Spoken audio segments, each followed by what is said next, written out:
everyone, and welcome to the Paper Diva.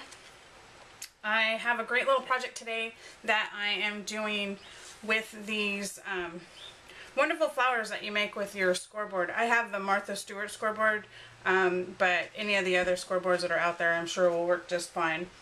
Great little wreath. I'm going to show you real quick how I made each of the flowers, or how I made each flower to put together on the wreath. So here we go. Let's set that over there out of the way. Start off with your scoreboard. I have a 12 by 12 sheet of paper.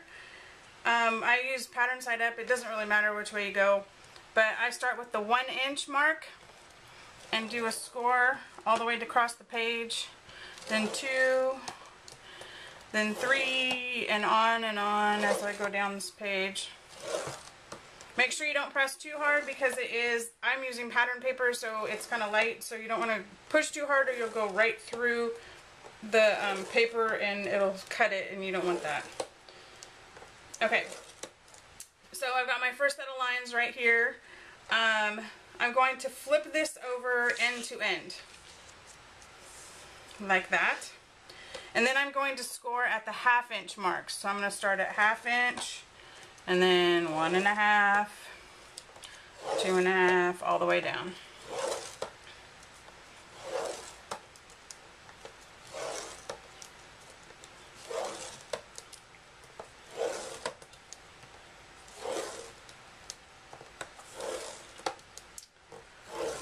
And one more, the 11. Okay, there we go. So now you have your piece of paper like this. Get the scoreboard out of the way. So then I'm going to take my paper cutter, if I can unhook it. I'm going to take my paper cutter, and I have my score lines are going across my page this way. And I'm going to measure these out. I'm going to do a 3 inch flower. I did my flowers at 2 inch, 2.5 inch, and 3 inch on this particular wreath. You can pretty much choose whatever size flowers that you want. That's just what I chose to go with.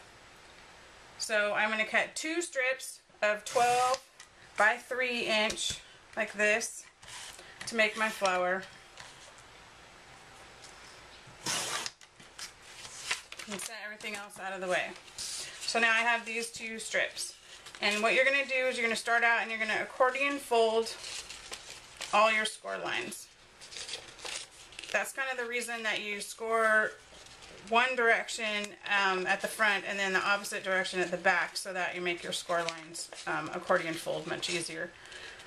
I've done it where I just did all of my lines across the front, and it makes the folds a lot harder to accomplish. So however you do it, it's up to you, but this is what works for me. And the ladies that showed me this wonderful project, Cheryl and Wendy, they were the ones also that showed me, or taught me, that you score it 1 inch intervals on one side of the paper, flip your paper over, and then do your other 1 inch intervals, but at 1/2 inch, so that your folds. And if you can see how this is going, it folds so much faster. Oh, and I just bent it the wrong way there. Hold on.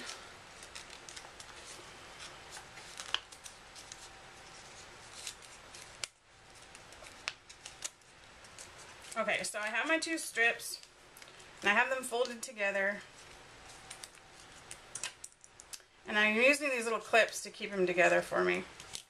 And then I'm just going to take my crocodile with the small edge, or the small hole, and I'm going to punch a hole all the way through that first strip, and then do the same with the second. And just make sure that your front of your flower and your back of the flower on each strip is the same. Okay, so there we go, like that. And I have little pieces stuck in there. Get those out of there. Okay. So you have these. Then I'm just going to take some fiber I've seen these done where they just glue the ends together and press it down and then take a little circle punch piece of paper and glue it down onto the piece of paper. But to me, I think that was like too much work and I don't have enough hands for it. This idea with, again, Cheryl and Wendy came up with stringing the hole is, to me, much easier than trying to fuss with fighting with a hot glue gun.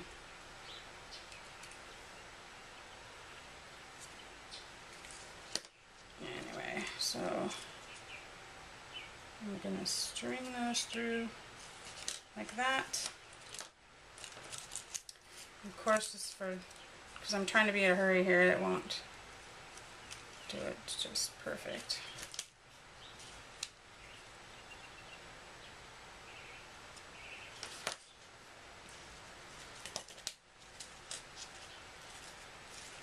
Okay, so I have those on there, back, front.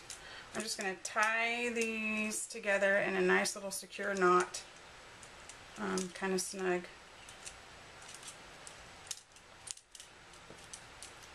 My fingers don't want to work very well today.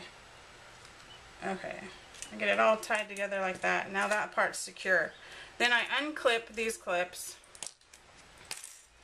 and then I'm just going to take my glue gun, or my ATG gun, and I'm going to run some adhesive down. I can get away with the ATG on this particular project because I'm using mostly pattern paper. I noticed with the cardstock, when you try to use the ATG gun, it doesn't really want to stay very well. Too much resistance or whatever, but it's fine with the pattern paper. And it's quick and easy, and I don't have to mess with a hot glue gun yet.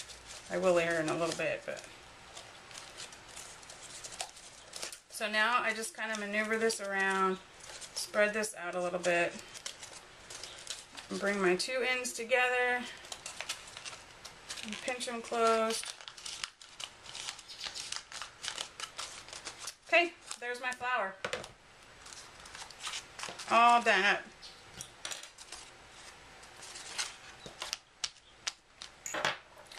So now I can use my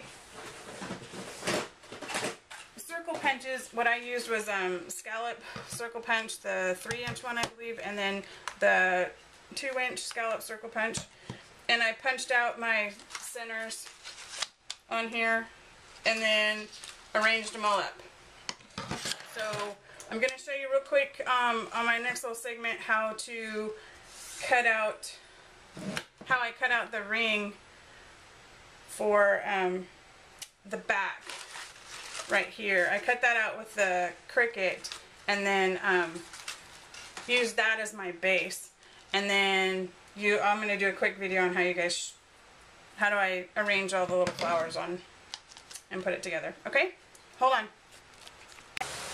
Okay, I'm back at my wreath. And what I've done, which I didn't want to show on camera because it takes too long, was I took the back cardboard piece of a 12 by 12 paper pack, just that, you know, that back piece that you don't do anything with.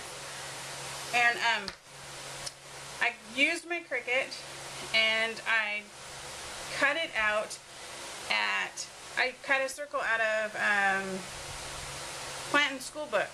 I used one of their circles and on my gypsy, and I did one circle out at 8.29, and then I did my outer circle out at 11.35, and I layered them on top of each other with the gypsy so that it cut my ring. And now I have my ring for the wreath. You can use anything. You could use a mixing bowl to cut out, you know, your circle or whatever, but just make it somewhere approximately around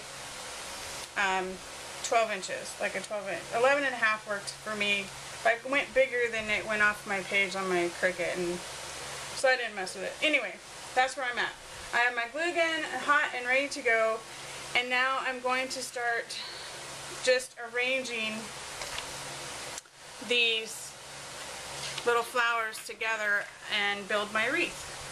So now I'm going to go ahead and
Hey, and I would normally about this time put on a nice bow, which I think will probably go like right about here.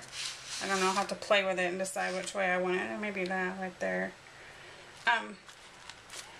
But I don't have any ribbon that will match that when I started looking. So to hang it, here is a really quick, easy thing that I did. Oh, I'll just show you the one I finished. Set that over there for now. Here's one I did the other day. And I have a nice little bow on it. That's how pretty it looks with the bow. And I used buttons in the centers, that kind of thing. But if you flip it over, there's my ring that I used out of just, like I said, the 12 by 12 paper backing piece. And then I just hot glued, this is like a little tab from a soda can. And I just hot glued that on there and kind of gave a little bend to it. And that's what I do to hang it up, because there's no weight to these at all. They're really light. Anyway, that's my fun wreath project. Thank you again, Cheryl and Wendy, for the idea. And I hope you enjoyed it and give it a try. It's a lot of fun. Thank you.